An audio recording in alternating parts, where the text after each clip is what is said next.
A number of years ago, the Central Bank of the United States, the Federal Reserve, produced a document entitled Modern Money Mechanics.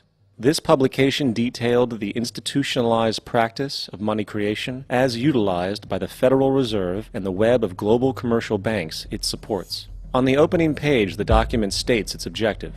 The purpose of this booklet is to describe the basic process of money creation in a fractional reserve banking system. It then proceeds to describe this fractional reserve process through various banking terminology, a translation of which goes something like this. The United States government decides it needs some money, so it calls up the Federal Reserve and requests, say, $10 billion. The Fed replies saying, sure, we'll buy $10 billion in government bonds from you. So the government takes some pieces of paper, paints some official-looking designs on them, and calls them treasury bonds. Then it puts a value on these bonds to the sum of $10 billion and sends them over to the Fed. In turn, the people at the Fed draw up a bunch of impressive pieces of paper themselves, only this time calling them Federal Reserve notes, also designating a value of $10 billion to the set. The Fed then takes these notes and trades them for the bonds. Once this exchange is complete, the government then takes the $10 billion in Federal Reserve notes and deposits it into a bank account. And upon this deposit, the paper notes officially become legal tender money, adding $10 billion to the U.S. money supply. And there it is.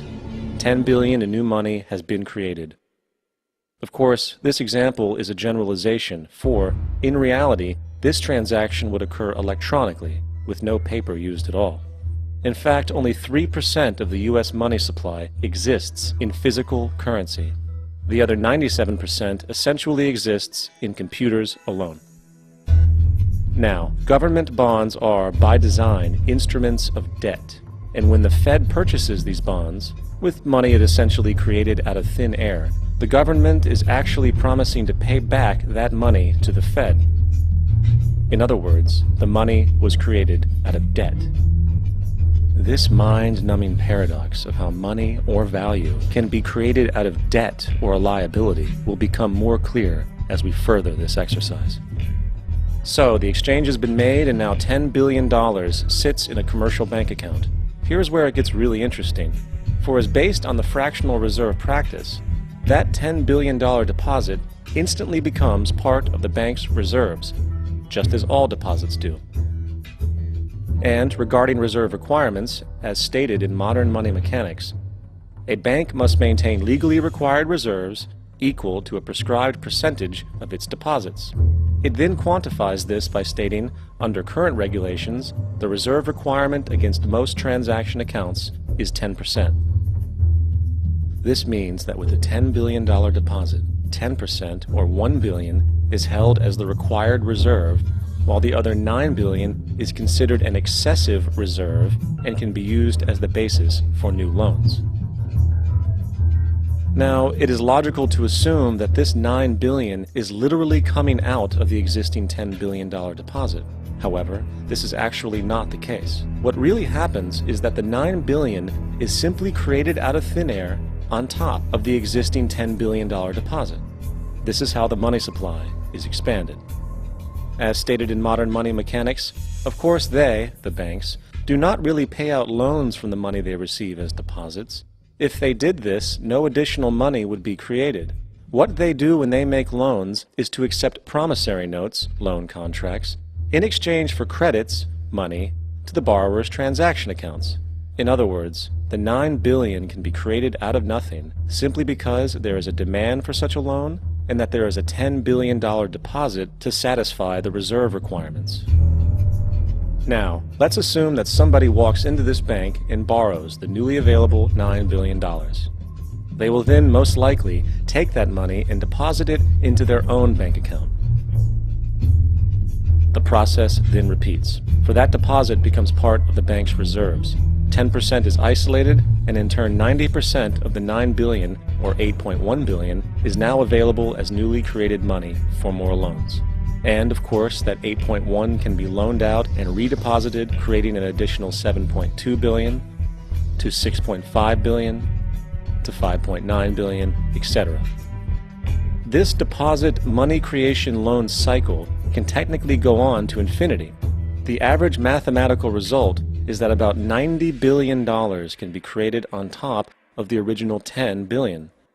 In other words, for every deposit that ever occurs in the banking system, about 9 times that amount can be created out of thin air. Money jitters?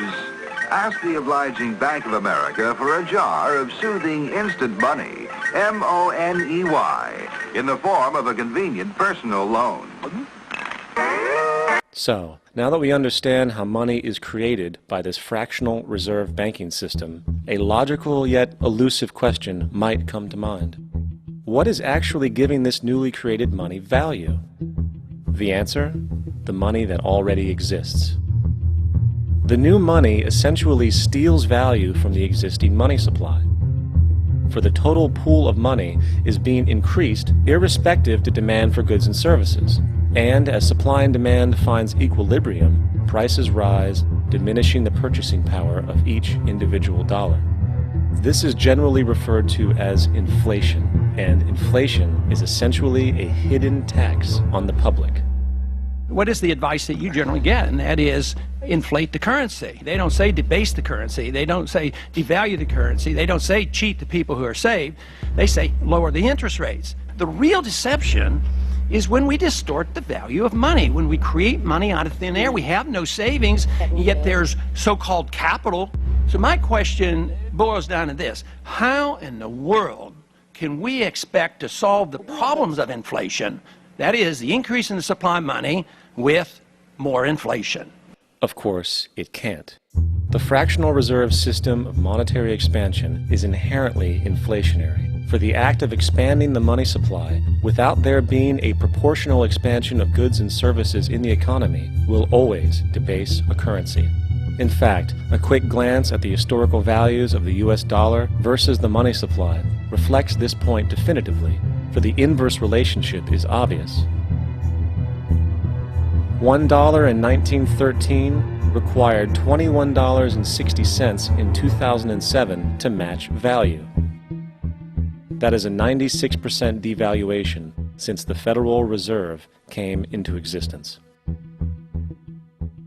Now, if this reality of inherent and perpetual inflation seems absurd and economically self-defeating, hold that thought, for absurdity is an understatement in regard to how our financial system really operates. For in our financial system, money is debt, and debt is money. Here is a chart of the U.S. money supply from 1950 to 2006. Here is a chart of the U.S. national debt for the same period. How interesting it is that the trends are virtually the same. For the more money there is, the more debt there is. The more debt there is, the more money there is. To put it a different way, every single dollar in your wallet is owed to somebody by somebody. For remember, the only way the money can come into existence is from loans. Therefore, if everyone in the country were able to pay off all debts, including the government, there would not be $1 in circulation.